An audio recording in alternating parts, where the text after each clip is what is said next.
Hi, John here. Today I want to expand on my last video, specifically carbohydrates, which will be the focus of this video. I want to begin by giving examples of the structures of carbohydrates. All carbohydrates are made up of structures known as monosaccharides. These all follow the same general formula of C6H12O6. Some examples of monosaccharides you may know is glucose, fructose, and galactose.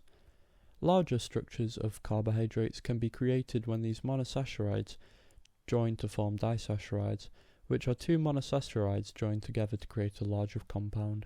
Examples of disaccharides are sucrose and lactose.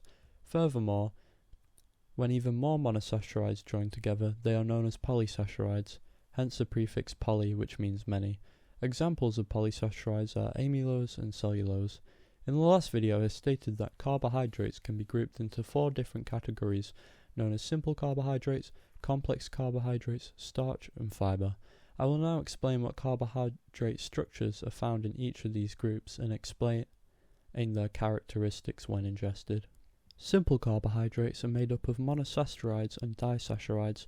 These compounds are easy for your body to digest, which means they will cause a large and rapid spike in blood sugar levels.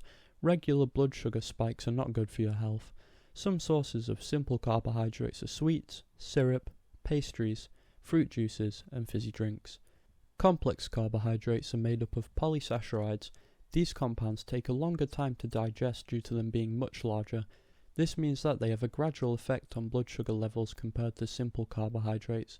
Some sources of complex carbohydrates are fruit, vegetables, and grains. Starch is a type of complex carbohydrate that contains vitamins and minerals as well as polysaccharides. Because of this, they take a longer time to digest, which means they keep blood sugar levels stable.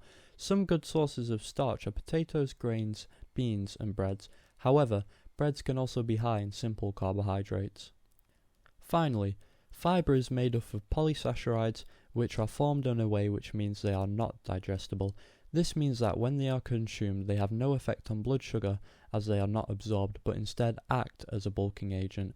Some good sources of fibre are potatoes, grains, peas, and fruits. Overall, it is recommended that you reduce your simple carbohydrate intake as much as possible due to its strong effect on blood sugar, which over time can lead to diabetes and many other health implications. Instead, you should try to eat lots of complex carbs and starchy foods as they have minimal effect on your blood sugar, but still fulfill your glucose needs. It is also recommended that you consume around 30 grams of fibre a day to help with digestion. However, in my opinion, it should be up to you to decide the overall amount of carbohydrates you should be consuming. This is because lifestyles vary dramatically between people, so certain people may not need as much glucose as others due to living a more sedentary lifestyle. For example, a person who engages in exercise or sport for 20 minutes a day may only need 150 to 200 grams of carbohydrates, whereas an athlete who trains 3 hours a day may consume up to 300 grams. This is because around 70% of the carbohydrates we eat are used by the skeletal muscles, so the amount we use them dramatically affects how much glucose we need to sustain proper bodily function. Thank you for watching. If you enjoyed this video, please like and subscribe so I know to make more in the future.